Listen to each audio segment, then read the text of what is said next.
সর্বশেষ যে লোকটা জান্নাতে যাবে তাকে আল্লাহ তাআলা জাহান্নামের আগুনে পোড়াতে পোড়াতে ছাই বানিয়ে ফেলবে।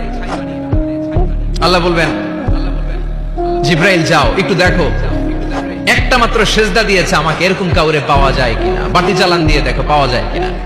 খুঁজে খুঁজে কাউরে পাবে না। আল্লাহ বলেন আবার দেখো, খুঁজে খুঁজে একজনকে পাবে, সামান্য ইমানের ছিটে ফোঁটা তার অন্তরে ছিল।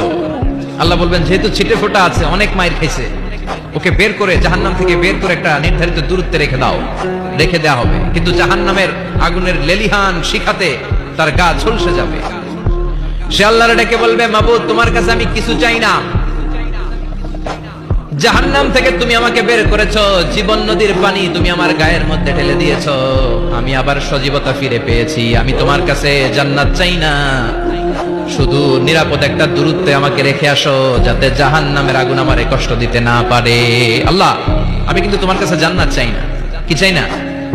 জান্নাত চাই না, কিন্তু জাহান্নামের আগুন আমারে কষ্ট দিচ্ছে, এতটা দূরত্বে রাখো যাতে জাহান্নামের আগুন আমার গায়ে না লাগে। আল্লাহ বললেন ওকে রাখবো, কিন্তু আমার সাথে একটা কন্ট্রাক্টে যেতে হবে, যে এটা তোমাকে দিলে তুমি আর নতুন করে কিছু চাবা না। সে বলবে আমি রাজি, কন্ট্রাক্ট হয়ে যাবে। আল্লাহ জিব্রাইলকে বলবেন যাও এমন দূরত্বে রাখো যাতে জাহান্নামের আগুন ওরে কষ্ট না দেয়। রেখে আসা হবে, অনেক দিন সে ওখানে আনন্দে থাকবে, আল্লাহ শুকরিয়া করবে। সে মনে মনে বলবে বেঁচে গিয়েছি, আমি বেঁচে গিয়েছি, জীবনে আর কিছু চাই না, জাহান্নাম থেকে আমি বেঁচে গিয়েছি।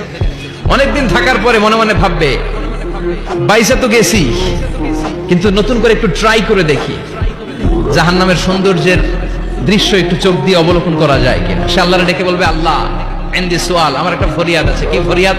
আল্লাহ আগেই বলে রাখি আমি কিন্তু জান্নাতে যেতে চাই না। আল্লাহ বলবেন কি চাও? সে বলবে, আল্লাহ তোমার জান্নাতটা তুমি কত সুন্দর করে বানিয়েছো, আমি একটা নজর শুধু দেখতে চাই।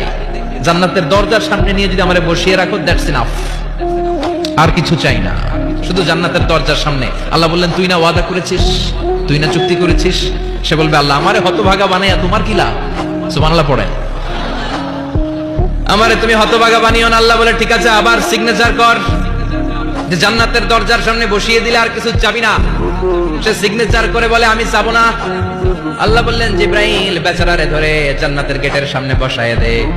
এবার জান্নাতের গেটের সামনে বসে বসে জান্নাতের সৌন্দর্য দেখা শুরু করবে। সুবহানাল্লাহ, এমন সৌন্দর্য যেটা চোখ দিয়ে কেউ দেখে নাই, কান দিয়ে শুনে নাই। ওই সৌন্দর্য চোখে দেখে, কান দিয়ে আওয়াজ শুনে, মাগার ভোগ করতে পারে না।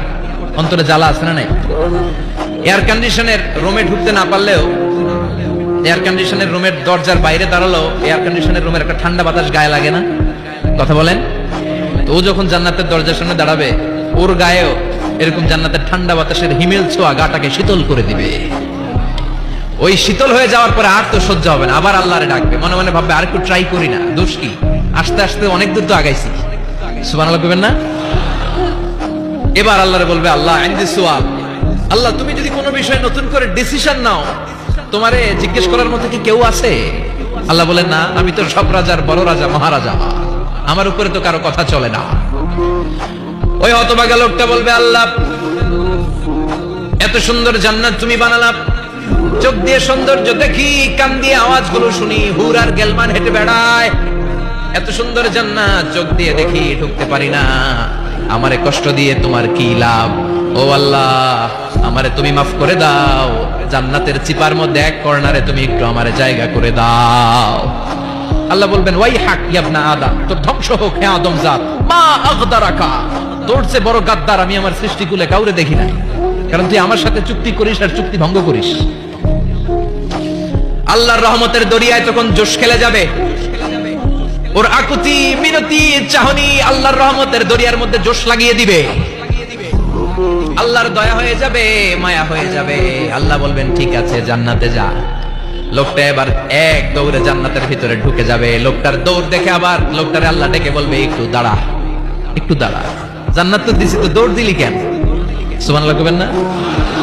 লোকটি বলবে, আল্লাহ প্ল্যান তো আমি কম করি নাই, এত চেষ্টার ফলে আমি আসতে পারছি, আবার যদি তুমি বাইর করে দাও, এই জন্য এক দৌড়ে এমন চিপার মধ্যে লুকামো যাতে তুমি আমারে না দেখো। আবার আল্লাহর রহমতের দরিয়ায় জোশ খেলে যাবে। আল্লাহ কাছে ডাকবে, কাছে আয়।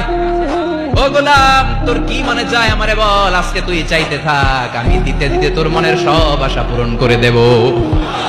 লোকটা খুশি হয়ে বলবে, আল্লাহ আমারে এটা দাও, বাড়ি দাও, গাড়ি দাও, নারী দাও, এটা দাও, ওটা দাও, একের পর এক চাইতে থাকবে, আল্লাহ সব তারে দিতে থাকবে। চাইতে চাইতে লোকটার সব চাওয়া যখন শেষ, সে বলবে, আল্লাহ আর আমার চাওয়ার কিছু নাই। আল্লাহ বলেন, নো, এত তাড়াতাড়ি যে তুমি খেলা শেষ করতে পারবা না মানু, আমার সাথে তোমার এই খেলা আরো লম্বা সময় চলতে হবে, তোমার অনেক কিছু চাইতে হবে। তুই আজকে চাইতে চাইতে তোর সব চাও আমার কাছে বলবি, আর আমি দিতে দিতে তোর জীবন ধন্য করে দেব। সে আবার চাইতে শুরু করবে, আল্লাহ এটা দাও, ওটা দাও, ওটা দাও, আল্লাহ দিতে দিতে সব দিবে। এরপরে বলবে, আল্লাহ মাফও চাই, দোয়াও চাই, আর চাওয়ার কিছু নাই। আল্লাহ বলবেন, তাই ঠিক আছে, তোরে আমি জান্নাতে ঢুকাই দিলাম, তবে মনে রাখিস তোর জান্নাতটা হবে সবচেয়ে ছোট জান্নাত, আর তোর জান্নাতটা হবে এই পৃথিবীর 10 গুণ। চিল্লা এখন সুবহানাল্লাহ।